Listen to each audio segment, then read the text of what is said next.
तिलक लगाना चाहिए। हम हिंदू हैं, हमारी संस्कृति है।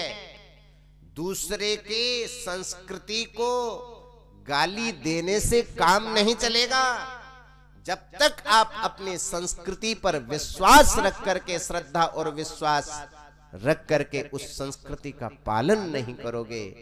आज हम लोग दूसरे को गाली देना अपना धर्म समझते हैं। दूसरे को गाली देने से कुछ नहीं होना जाना।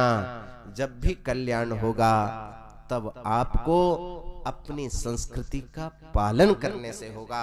स्वधर्मे निधनम श्रेयः पर धर्मो भयावह। अपने धर्म में मरना अच्छा है, परंतु दूसरे धर्म को, दूसरी संस्कृति को जीवन में उतारना ये धर्म नहीं हुआ करता। इस प्रकार से ये मनुष्य के बहुत सारे धर्म और कर्म बतलाए गए हैं। इन सब चीजों को हमको अवश्य उतारना चाहिए। अच्छा, एक प्रश्न आप लोगों से हम करते हैं, माताएं यहां पर बिंदी क्यों लगाती हैं? माताएं सिंदूर डालती हैं ना, ये क्यों डालती हैं? हाथों में चूड़ियां क्यों पहनती हैं? गले में मंगलसूत्र क्यों पहनती हैं? पैरों में नूपुर क्यों धारण करती हैं? इनका कोई ना कोई वैज्ञानिक रहस्य होगा। यदि वैज्ञानिक रहस्य नहीं है तो आप इन सब चीजों को धारण नहीं कर सकते। जिस प्रकार से हमारे यहाँ पुरुषों के लिए तिलक का विधान बतलाया, उसी प्रकार से माता के लिए एक बिंदी का विधान बतलाया।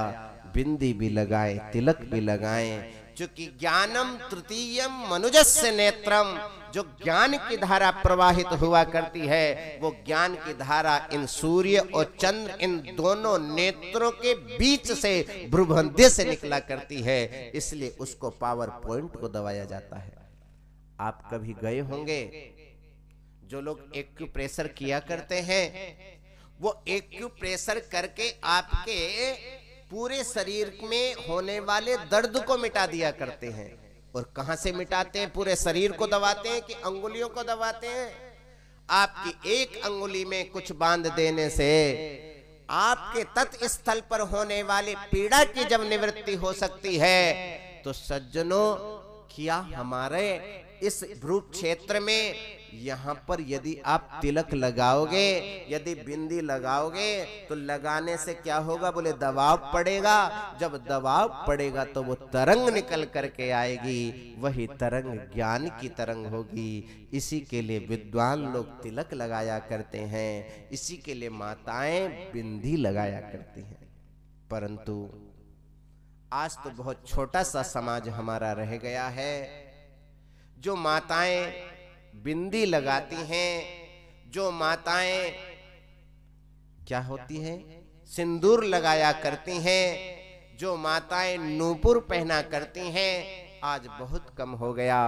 बड़े बड़े मेट्रो सिटी के अंदर न हाथों में आपको चूड़ियां मिलेंगी, न आपके चेहरे पर बिंदी मिलेगी, न कोई सिंदूर दान होगा, न कोई पैरों में नूपुर होगा। कोई लक्षण हमारे यहाँ नहीं माना जाता। हमारे यहाँ ये सौभाग्य के 16 श्रृंगार हुआ करते थे, परंतु जिस दिन से हमारे यहाँ ये 16 श्रृंगार करना लोगों ने बंद कर दिया, अब तो महाराज स्थिति बड़ी विचित्र हो गई। कोई कैसी स्थिति किस व्यक्ति की है, किस जीव की है, कौन माता क्या है, कुछ कहा नहीं जा सकता।